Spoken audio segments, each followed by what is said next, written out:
sources within this, Russian sources in the U.S. These are enemies of the state. Is our national security compromised? Without question. The CIA had her. 10 minutes. That's how close this operation came to bringing Jo home before everything fell apart. And instead, her own government is now debating whether to shoot the plane she's on out of the sky. Lioness Season 3, Episode 4, recap and ending explained. And yes, full spoilers ahead. We open right where the chaos left off. Jo is being dragged onto a plane, screaming, thrashing, doing everything a person can do with their hands bound and no weapon. Her captor, subtitled as Renault, though don't hold me to the spelling, tells her he's taking her home. And if you've been paying attention to this show for even one season, you know exactly whose definition of home he means. Back with the team, the clock is already running out. They trace her to a hangar outside Baltimore. They hit it hard and fast. And when they get inside, nothing. No Jo. Just 2 Russian operatives left behind, either because they were too slow to load onto the plane or because someone wanted them found. On the floor of that hangar, there's blood. A small splatter, easy to miss if you're not watching closely. Go back and look at how Jo gets pulled off that bed earlier. She cuts herself on the restraint, and the second her hands are free, she thrashes her head in a way that looks like panic, but isn't. That's not fear. That's a woman leaving evidence on purpose. Strapped down, exhausted, unarmed, with no way to call for help. And she still finds a way to tell the people coming for her exactly where she was. That's the most competent thing anyone does all episode, and it happens in about 2 seconds of screen time. Now here's where it gets ugly. The 2 Russians they capture at the hangar have diplomatic immunity, which means, legally speaking, nothing that happens to them matters. Worst case, they get sent home on a plane. They know it, and they are not talking.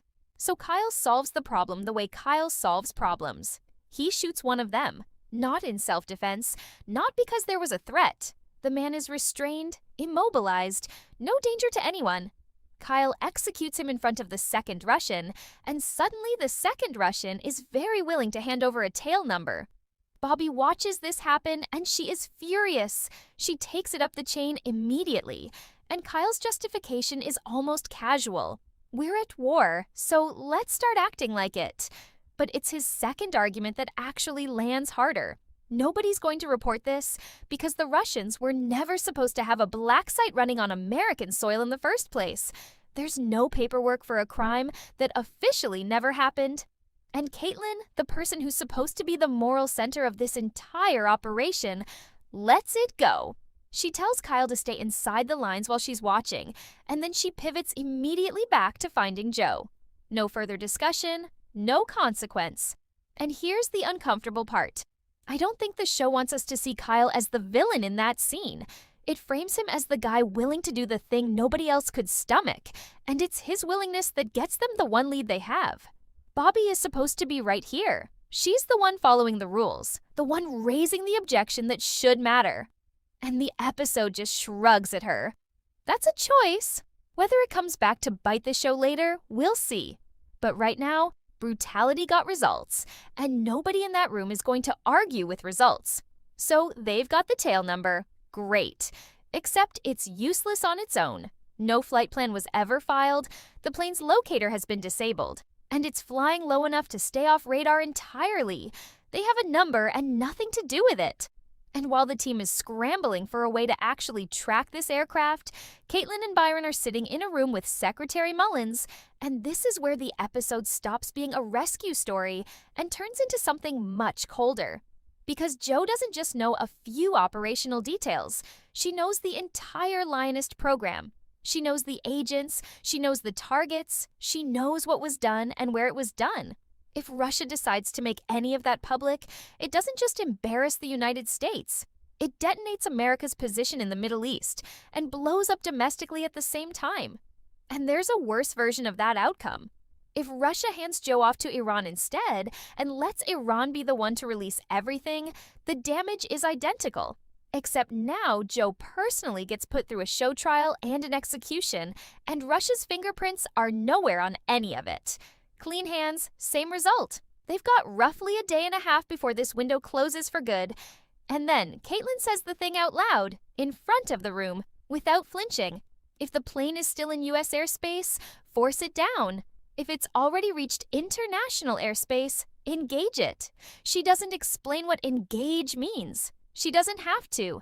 Everyone sitting in that room understands exactly what they just agreed to. A plan that includes shooting down an aircraft with their own officer strapped inside it. Her own agency just put a price on Joe's life, and the price is lower than the cost of the leak. So here's the real question hanging over the rest of this episode. If it comes down to it, will Caitlin actually give that final order? And if she does, what does that make her? And just when you think the episode can't get any heavier, it does something almost cruel. It rewinds the clock 6 months and forces you to watch the exact moment this entire disaster started quietly ticking into motion, back when nobody in that house had any idea what was coming. 6 months earlier, right after the attack on the family home, Joe's husband Neil and their daughters have been relocated, and relocation is not the same thing as safety. Neil is somewhere past scared at this point. There's a traffic incident involving the girls that spirals into an evasive driving situation, and now this man, who never signed up for any of this, is expected to learn how to handle a firearm because that's apparently what his life looks like now. And how does Joe try to comfort him through all of this? She tells him that political assassination has been a part of human politics for as long as politics has existed. Which is technically true. It is also possibly the single least reassuring sentence one spouse has ever said to another, and the show seems to know exactly how cold that lands, because it just lets the silence sit there afterward. Work, at least, is going better, if you can call it that. Joe launches a sting operation built off intelligence from Alexandra, and the entire point of the operation is to figure out who actually recruited the compromised Americans in the first place. And here's the wrinkle that makes this so much more complicated than it sounds. Alexandra handled assets. She managed people once they were already in the system. But she was deliberately never told who recruited them to begin with. That's how the Russian system is designed to work. The recruiter and the handler are kept completely separate from each other on purpose, so that if one side gets exposed, the other side stays protected. Which means knowing the assets gets you absolutely nothing on its own, unless you can somehow walk one of them backward to whoever is holding the leash. So, what's the solution? Honeypot the honeypots. Turn the manipulators into the marks. Amber goes after a Northrop contact posing as a consultant. Cruz and Josephina head to a nightclub and manage to reel in a target in what feels like about 45 seconds of screen time, which is almost funny given how much setup the rest of the episode requires. And look, the tonal whiplash here is real. You go from an order to potentially shoot down a plane with Joe on it, straight into a glossy, fun dress-up sting sequence, and it should not work. But it kind of does, because this is the only moment in the entire season where these characters actually look like they're enjoying their jobs. Like, this used to be fun before it became a body count. Also happening 6 months back, and this is the scene I think matters more than almost anything else in the episode. The Russian deputy ambassador Maxim Petrov invites Byron to dinner. Byron does not walk into that dinner alone. He fills the entire restaurant with his own people beforehand, because of course he does. Petrov wants to know one specific thing. Was the press release real? Did the Americans genuinely capture an SVR officer, or was that just theater for the cameras? And Caitlin tells him something very close to the truth, that an SVR contact came to them voluntarily, willingly, without being taken. And Petrov cannot make that compute in his head, because in his worldview, no Russian officer would ever do that. It doesn't fit his model of how loyalty works. Except here's the thing, Petrov doesn't know, and it's the detail the entire dinner hinges on. She isn't Russian. She's Ukrainian. He's operating off a completely wrong assumption, and he has no idea he's wrong. He's playing chess with a piece he's misidentified, and then he drops the real reason he called this dinner in the first place. Something valuable was taken from them. They would like it back. And he can't ask for it directly, because you cannot openly request the return of something you're too embarrassed to admit you lost in the first place. Looking back at it now, knowing everything that happens later, that dinner is basically the entire season condensed into one conversation. That is the exact moment Russia decided that America was going to give Yurimov back to them, whether America agreed to it or not. And Joe is the invoice for that decision. She is the price being demanded, whether anyone in that house 6 months ago knew it yet or not. Which brings us back to the present, to the scene that closes out the episode, and honestly, might be the hardest one to watch all season. Caitlin drives out to Joe's house. She sits down with Neil, face to face, in the same home where all of this started, and she lays out 3 possible outcomes for him, plainly without softening any of it. Outcome 1, they find the plane in time, and Joe is home within days. Outcome 2, they miss the window entirely. It turns into a drawn-out negotiation, and Joe comes home in months, or longer than that, or maybe not fully intact when she does. Outcome 3, Joe does not come home at all, and Caitlin tells him directly to prepare himself for that 3rd outcome. Her reasoning is almost clinical. If you brace yourself for the absolute worst and it doesn't happen, what you're left with is relief. But if you don't brace for it, and it does happen, you have nothing to fall back on, and Neil just sits there. He doesn't argue. He doesn't ask her to take it back. He just sits in that silence, because now he has to walk upstairs, look his daughters in the face, and figure out what version of this he's actually supposed to tell them. Cut to black. That's the episode. So ask yourself this. If the woman running the rescue operation is already sitting in your living room preparing your family for a funeral, what does that tell you about how confident she actually is that Joe is coming home at all? Now let's talk about that title, because it is not random. And once you notice what the show is doing with it, you cannot unsee it. Murder hornets are a real species, and they are native to Eastern Russia. That is not a coincidence. That is the show pointing directly at the map, making sure you understand exactly where this thread is coming from before the episode even starts. But the surface level meaning isn't the one that actually matters here. The deeper meaning is simple and brutal. You kick a nest, the swarm comes for you. And Joe kicked that nest hard back in episode 3. Episode 4 is The Swarm Arriving. That's not just a clever title. That is the literal structure of this entire hour, built from the ground up around cause and effect.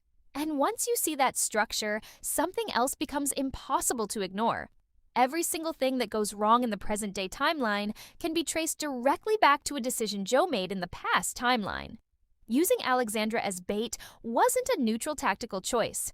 It's exactly what raised Alexandra's profile high enough to make her worth taking in the first place. The show is being extremely deliberate about this connection, almost uncomfortably so. Joe didn't get unlucky. Bad luck implies randomness, implies something outside her control. This isn't that. She got effective. She did her job well, and doing her job well is precisely what put a target on her back. There's something almost cruel about how the show frames that. Competence as the thing that gets you taken, not incompetence. And then there's the ending, which mirrors episode 3 so closely, it almost feels like the show is daring you to notice. Last week, Joe sat her own daughters down and told them, gently but firmly, that she couldn't quit. That walking away from this job wouldn't actually make the danger disappear. It would just change the shape of it. This week, Caitlin sits in that exact same house, in what is presumably that exact same room, and delivers the consequences of that decision to Neil instead. Same house, same family, same walls. The only difference is that Joe isn't even there to defend the choice she made. She doesn't get to explain herself this time. Somebody else is doing it for her, to the people she loves, while she's somewhere over an ocean with a bag over her head. That is the rhyme the show is building, and it is not subtle once you see it. The daughters getting the I can't quit speech, and then the husband getting the prepare for the worst speech, delivered by 2 different women, 1 week apart, in the same physical space. Now here's something floating around online that I want to flag clearly as theory, not confirmed fact, because I think it's genuinely worth considering, even though the episode never states it outright. Some viewers are reading the entire Yurimov situation as a possible long con. Think about it. 6 months of holding this guy, and nothing usable has come out of him in all that time. Nothing that's moved the needle. And go back to episode 2. Joe herself openly questioned whether he's even who Russia claims he is. If that theory ends up panning out, it means the entire Ukraine operation was bait from the very beginning, and Russia successfully traded a decoy for a live, active CIA officer. That would be an enormous swing in the show's favor for Russia, and it would retroactively make everything America has done this season look like it was built on a foundation that was never solid to begin with. I want to be completely clear that the episode does not confirm any of this. Nobody says it out loud. Nobody even hints at it directly on screen. But the fact that Byron seems almost too ready to hand Yurimov back this easily, this quickly, without much internal debate about it, that's interesting on its own. And it's the kind of detail this show has trained us to pay attention to, because nothing in this series happens by accident. If the writers wanted us to simply trust that handover, they had plenty of opportunities to make it feel clean, and they didn't take any of them. So where does that leave us heading into the next episode? Operation Treasure is still running, still unresolved, still sitting out there as a loose thread the show has not tied off. Yurimov is reportedly about to become a public confession, which raises its own set of problems entirely separate from the plane situation. And somewhere above an ocean, there is an aircraft in the air that the United States government may actually have to shoot down, with one of its own officers strapped inside it. 3 separate crises, all converging at the exact same moment, none of them resolved, all of them getting worse the longer this drags on. So here's the actual question I want you to sit with, and I genuinely want to know where you land on this in the comments. Was Caitlin right to walk into that house and prepare Neil for the absolute worst outcome before it's even confirmed? Or did she just hand a grieving man in advance the worst night of his life over something that might not even happen, that might resolve itself within days? I go back and forth on this one every time I rewatch the scene, and I don't think there's a clean answer. But if you had to choose, which side are you on? And what does your answer say about whether you trust this agency to actually bring her home? Let's step back for a second and look at what this episode actually did, because underneath all the tension and the tail numbers and the shoot-down orders, Episode 4 quietly rewired how we're supposed to watch this entire season going forward. Up until now, Lioness has mostly asked you to root for the mission. Get the target, run the op, protect the country.